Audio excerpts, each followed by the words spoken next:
Hello kids, welcome to our bedtime story. Tonight we are reading Pete the Cat and the Bedtime Blues.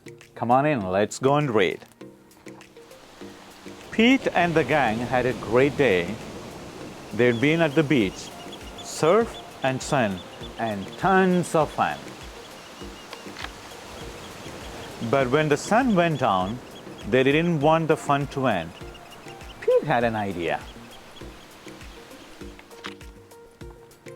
Hey, how about a sleepover? More time for tons of fun. Cool, Pete said. Pete's place, let's go. The party was far out, but they knew they couldn't stay up all night. The gang decided it was time to say goodnight.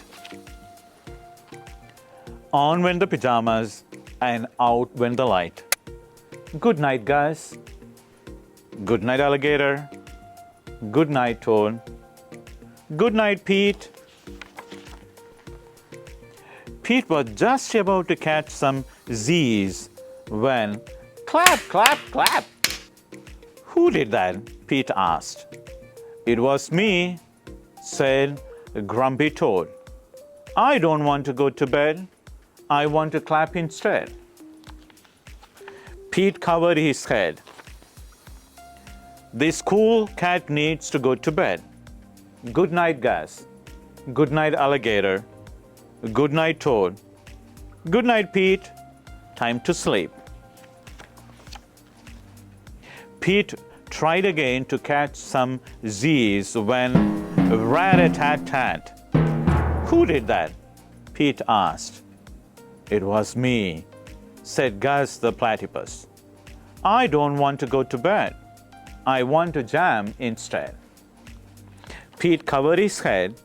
This cool cat needs to go to bed. Time to sleep. Good night, Gus. Good night, alligator. Good night, Toad. Good night, Pete.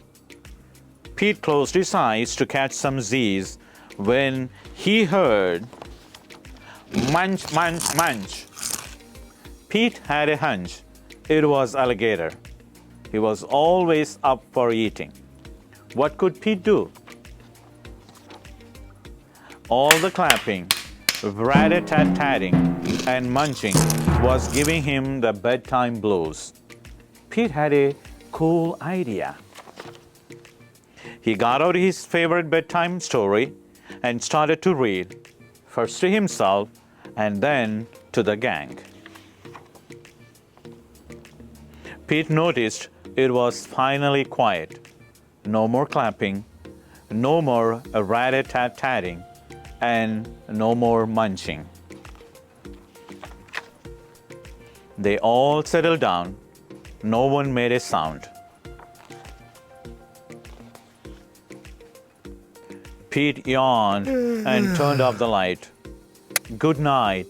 Sleep tight. Time to catch some Z's. Tomorrow was another day for surfing, fun, and tons of fun. Good night, everybody. Sleep tight.